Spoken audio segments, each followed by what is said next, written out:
नहीं बुहारा, कैसे आएंगे भगवान, कैसे आएंगे भगवान। तुम्हें आंगन नहीं बुहारा, तुम्हें आंगन नहीं बुहारा, कैसे आएंगे भगवान, कैसे आएंगे भगवान। वो कैसे आएंगे भगवान, कैसे आएंगे भगवान।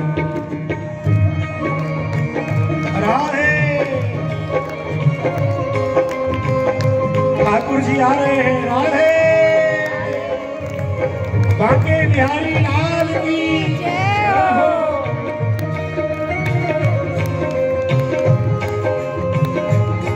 राधे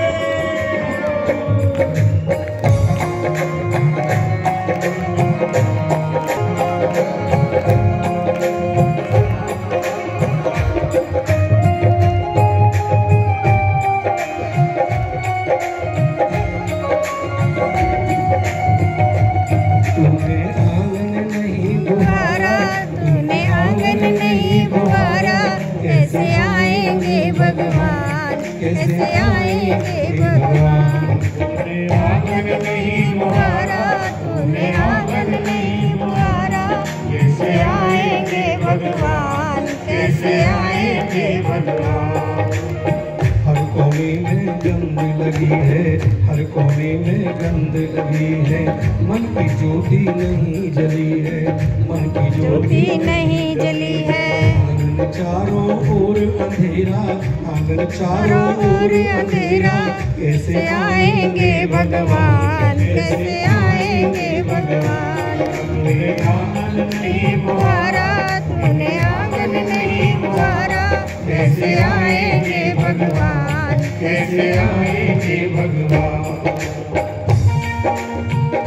हरि हरि आ जाओ, एक प्रभु आइए।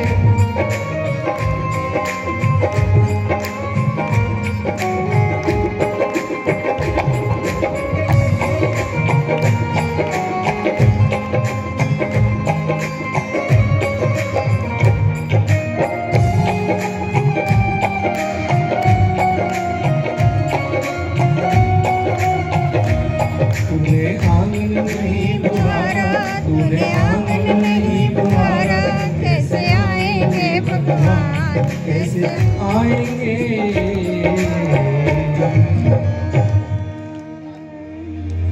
मेरा कहने का मतलब ये है प्यारे, भगवान की प्राप्ति करने के लिए सबसे पहले अपने अंतःकरण को हमें शुद्ध करना है, विचारों को शुद्ध करना है। इंसान को नाम लेने का मौका ना मिले, दान पुण्य करने का मौका ना मिले, सेवा करने का मौका ना मिले, तो इंसान की कभी मुक्ति भी ना हो प्यारे। ध्यान रखना, ये सेवा, ये नाम, ये भजन, ये पूजा, ये सत्कर्म हमें संसार के आवागमन से मुक्ति कराते, हमें महान दुखों से बचाते। इसलिए हर इंसान को भगवान ने जीवन दिया है तो धर्म अवश्य करना चाहिए। धर्म के बिना गति नहीं है। और ज्यादा संसार के प्रपंचों में मत पड़िए, अपना कल्याण खुद अपने द्वारा करिए। जब भी आपको मौका मिले सेवा करने के लिए, सेवा में कभी पीछे मत हटिए। तो मेरी बहनों, मैं आपको बता रहा था, हिरण्याकश्यप ने कहा, बालक तेरा भगवान कहां है? प्रहलाद ने कहा, पिताजी मैं आपसे कहना चाहता हूं, मेरा भगवान कहां नहीं है, सर्वव्यापी है, कण कण में, जर्रे जर्रे में मेरा भगवान समाया हुआ है। आपको प्रतीत नहीं होता हो, पर मुझे तो ऐसा प्रतीत हो रहा है, आपके महल के खंभे में भी मेरा नारायण बैठा हुआ है।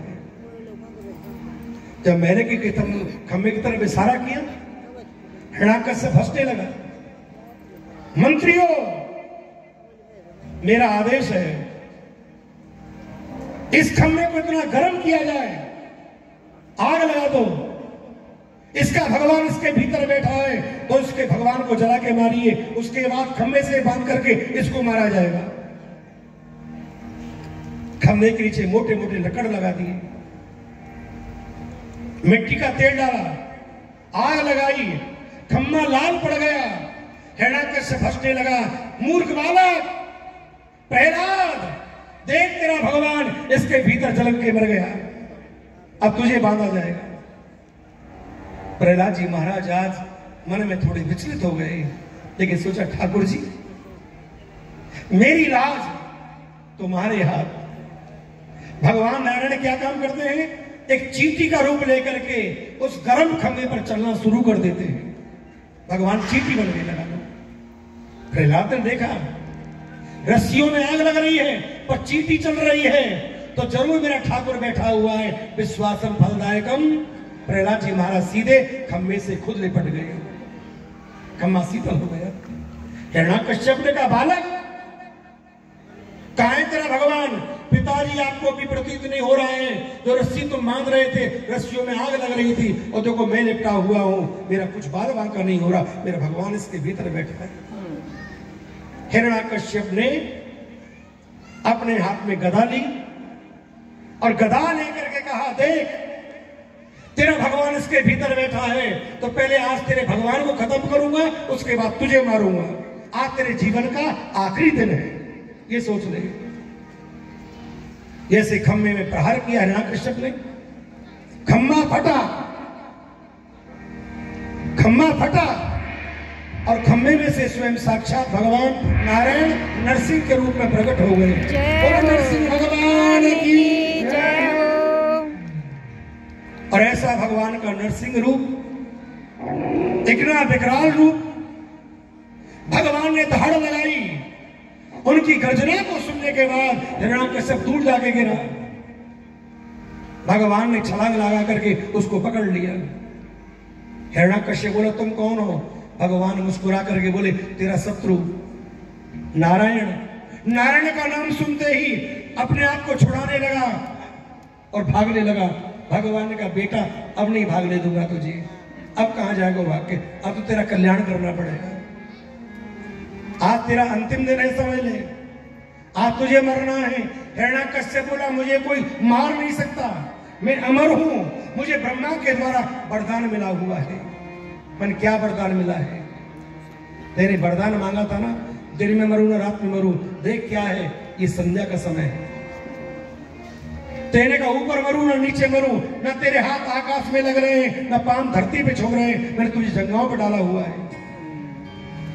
तूने मांगा बाहर मरूं ना भीतर मरूं, तू किसी खुले मैदान में नहीं है और किसी अंदर भी किसी मकान में नहीं है। तेरा आधा शरीर महल के बाहर है और आधा शरीर अंदर है, फिर भी मुझे नहीं मार सकते।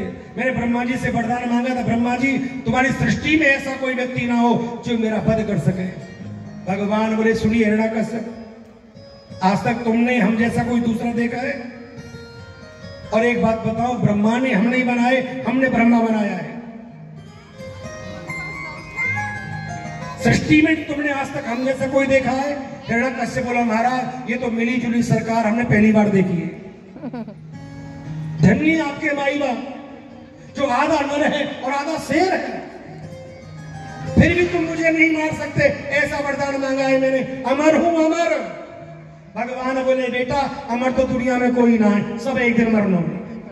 जिसका जन्म है एक दिन सबको जाना है, रहना नहीं देश बेगाना है। कोई चले गए कोई जाने वाले, किसी का नहीं ठिकाना है। 4 दिन की चांदनी और फिर अंधेरी रात, और दुनिया से जाने वाले जाने चले जाते हैं कहां। धन पद पा करके जो अहंकार करते हैं और कभी धर्म में आस्था नहीं रखते, कभी सेवा का भाव नहीं रखते, उन्हें फिर कभी ठाकुर जी ये सुंदर अवसर नहीं देते। क्या है जो पहले किया है ना इस जन्म में प्राप्त होता है, और जो अब करता है उसे आगे के लिए तैयार होता है, तैयार मिलता है। ध्यान रखना मेरे भाई, इसे धर्म करने का मौका मिले तो कभी पीछे मत हटिए। मेरी बहनों और भाइयों, मैं आपको बता रहा था हिरण्याकश्यप ने कहा मैं अमर हूं, मैंने वरदान मांगा 12 महीने में किसी महीने मेरी मृत्यु ना हो। भगवान ने कहा अपने राज्य के ब्राह्मणों को बुला ले, आचार्यों को बुला ले, जोशियों को बुला ले और पूछ ले कौन सा महीना है। बुलाया गया, बताओ पंडितों ये कौन सा महीना है? ब्राह्मण बोले महाराज ये तो अधिक का महीना है, ये पुरुषोत्तम मास है, ये मल मास है, ये 13वां महीना है। 13 महीने के बारे में बात कही। हिरण्याकश्यप ने माथे पे हाथ मारा और कहा मुझे क्या पता था, पंडितों की माया जानी नहीं आती, दो दिवाली कर देते, दो एकादशी कर देते। क्या महीना भी 13 होते हैं क्या? अगर मुझे 13 महीने का पहले पता होता तो मैं ब्रह्मा से 12 महीने की जगह 13 महीने का वरदान मांग लेता, मैं अमर हो जाता।